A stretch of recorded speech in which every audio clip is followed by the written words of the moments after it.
Hey, true believers, it's Englentine here, and I've got my review of Dark Metal 3. And like always, it's got a whole bunch of different covers, and I, once again, don't really think any of them are really something to write home about. I mean, this one's okay. I use this one as the thumbnail basically because it's the only thing that really kind of stands out in that particular amount of space. You know, but yeah, I thought all the covers were kind of lackluster, actually.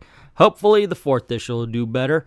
So here we open up. They're on Batman, Superman, Wonder Woman, Lois Lane. They're all on some sort of picnic with the kids playing the theme song to the Batman TV show, which makes me wonder, in this universe, they have the 1960s Batman TV show. That's kind of cool. And it turns into basically the darkness attacking Clark Kent. And as he's fighting, he swears he hears a code that he, Wonder Woman, and Batman came up with to warn each other. Like, I'm in trouble. And so it would be DC for Batman's in trouble and he needs Diana and Clark to come help him. And each one has it, and it would be the initials of the other two. So Superman is insistent that Batman is in the darkness and he needs rescuing, and he is the key to stopping Barbados, I believe. Yeah, well, okay, the Joker Batman, the one who laughs, and his big boss, apparently. They're playing I know I got the name wrong, Barbados or whatever it was.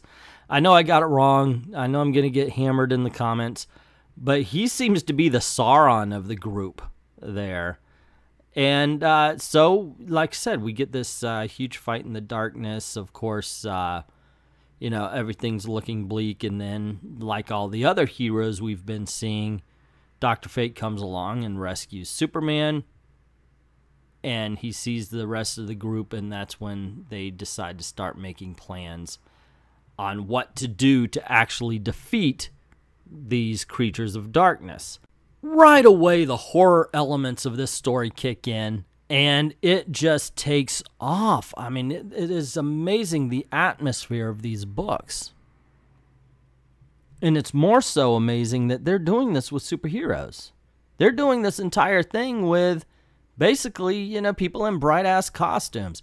Granted, now they stop being so bright when they go over, when Dr. Fate brings them to the tavern and it's kind of all separated. You realize that Superman's been asleep for a while, or whatever you want to call it, just in the little dreaming world, dreaming ways of his own defeat.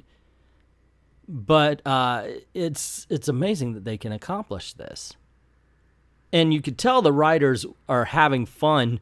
Is the fact they describe Nightwing as Jon Snow on this page. It's the Jon Snow Nightwing. So not only are they enjoying the fact that they're really building a tension, but the writers know. I mean, this is what it's all about. Have fun. Did anybody get a sense of fun out of Secret Empire? And yeah, I'm going to compare the shit out of both of them. I really am, because, you know, one was their big summer push, and then, okay, yeah, while you're done, we're going to kick ass. Does anybody give a crap about Legacy when it's against Dark Metal? Honestly? No! It's because right here they're actually crafting a story that makes you want to really get into it. And it's just a classic good versus evil. And the evil is evil. I mean, they're going for it here. And it's working. And that's what really is impressing me. I mean, the art, the writing, it's just been so good. And this is another case of, if you are familiar with the DC universe, you're going to get a heck of a lot out of this.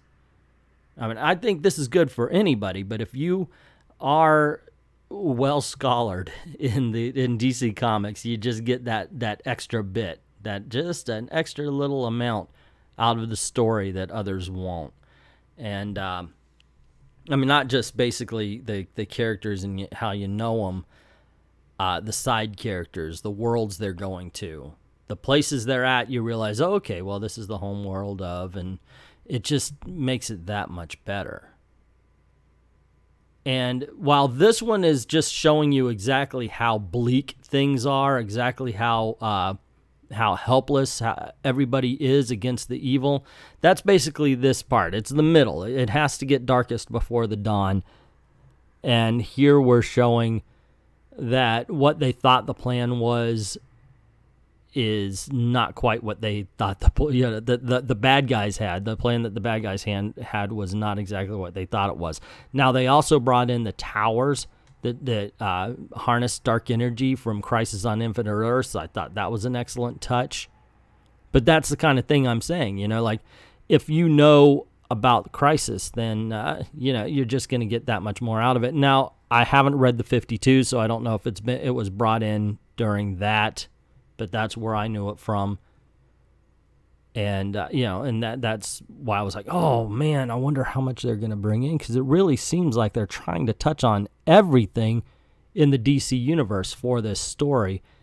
And that kind of detail, that kind of writing just to drag everybody into the story is just one of the ways that DC has been kicking the crap out of Marvel's tail. I hope they can keep this quality through the entire story, because right now there is nothing that either DC or Marvel has that I can recommend as much as Dark Metal.